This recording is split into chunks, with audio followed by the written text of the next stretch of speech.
we're over by the MG Car Club marquee, as you can see behind me here, which is full of goodies from the MG Car Club itself. I've got another goodie here, Mike Stafford, who is the club manager. Hi Mike. Hi Tim, how are you? Not too bad, thank you. Lovely sunny day again here at Silverstone. Beautiful, isn't it? We've been so lucky with the weather this weekend. It's been a fantastic event. It's been brilliant. Yeah. It's been fantastic, and we've got a MGTF that is actually outside of the club marquee here, which is of interest. So we're going to walk over and take a look at that. Okay, so here we have an MGTF. Tell us about this. Oh, well, we were very kindly donated it by MG Car Club member Casper. It hadn't moved for 5 years. It had broken down. He didn't know what to do with it, and he rang us up and kindly offered it to us. We took it in, and my son actually took the head off it, and we found that the cam belt had broken and smashed all the exhaust valves. But we got a second-hand head. Martin Smith donated it to the club, and we repaired it, and it's a great little car. It's brilliant. Yeah, it sounds quite drastic, that, really. Was there a lot of work involved in repairing that? Not really. It gets to the point when you get valve damage. If there's more than 2 or 4 broken, it's actually cheaper just to put a second-hand head on it. So that's what we did. We got a second-hand head. It was we checked that was all fine. We did have to swap the cams over because this is a 135. They have higher lift cams. And the head that he gave us was actually off a Rover 25, but they're exactly the same heads. We just swapped the cams over, cleaned everything up, put it back together, new cam belt, water pump, perfect. Excellent. Was there anything else that the car needed? It needed cleaning up, I should think. It did need a bit of a clean, yeah. It had literally been sat in a garden by a hedge as well for 5 years. So right. It was green on one side, and the interior still needs a bit of a clean, but that was very mouldy.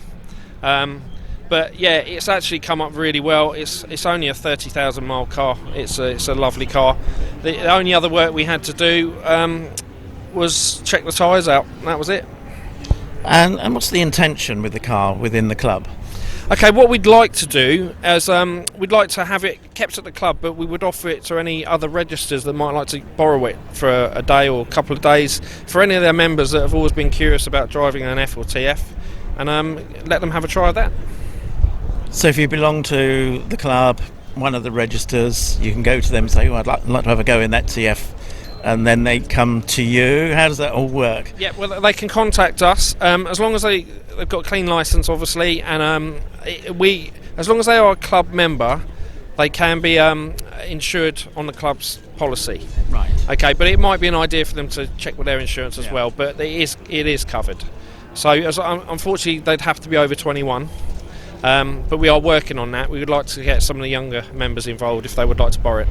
I would say it would be a good thing for younger people, I think, to get involved with that. Yeah. Have the Young Members branch been involved with working on it? Not yet, no, because they've actually just been donated an F as well, so yeah. We've both got one. But we are going to arrange stuff together. What's quite nice is this, because it's an O2, it's one of the first TFs, and their F is one of the first Fs. Fs, that's right. So we're going to do an article with the cars together, yeah. And a comparison type thing, which will be quite interesting, really. Yeah. And if we can get the insurance down, that will help them. They are more than welcome to use it as well. And you're following the progress in this car within Safety Fast? Yep. There's been a couple of articles already. One was obviously when we first got the vehicle, and we described about the reasons behind how we got it. The last article was the repair of the engine. It's going to go to Maguire's, and they're going to have it for a day and do a full valet and full detail. So yeah, we'll be following it along, and then whenever anyone does use it, we will do an editorial on their experience of the day with it. We are going to use it for MGs on track days as well and stuff like that. So there'll be plenty of content with it, which is good. It kind of reminds me of the old Star car that the MG Car Club used to run several years ago now. Yeah, a very similar thing to that. Yeah, it's just good to sort of keep touching base with the vehicles that were out and for us to use and to do nice editorials on. I think with the TF, it's an affordable car, isn't it? So it could attract new members into the club that not necessarily can afford thousands of pounds for an older J2 or something, but an MGTF, good way into it. Absolutely, yeah, the F and the TF. I mean, I remember helping the club before I became club manager. I went to one of the NEC classic car shows, and I did a live cam belt water pump on an F. Now we had a midget, we had a B, and we had a nice early TF on the end, but that F got the most attention, and it's the thing that always comes around every 20 years. Oh, my mum and dad had one of those. Yeah, and we're getting into that era now, aren't we? And all the young people that came over, they were only interested in the F, really. And it's funny how it sort of comes around, but it always does. Oh, it still has, I suppose you'd call it, modern styling with the F and TF, as opposed to the Bs and older that look older. And that may be more attractive for younger people. Well, yeah, they're also, and the honest of it is, they are easier to drive as well. And they do have a bit of a stigma that people think they're unreliable. They are very reliable. They do have a couple of Achilles heels, and they're quite big Achilles heels.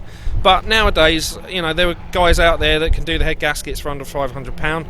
And let's face it, a modern car, that's a service. So it's almost a service item now. Yeah. And the newer gaskets can last good 10 years. So they're a good, reliable, cheap to run car, and you'll get a lot of fun out of them.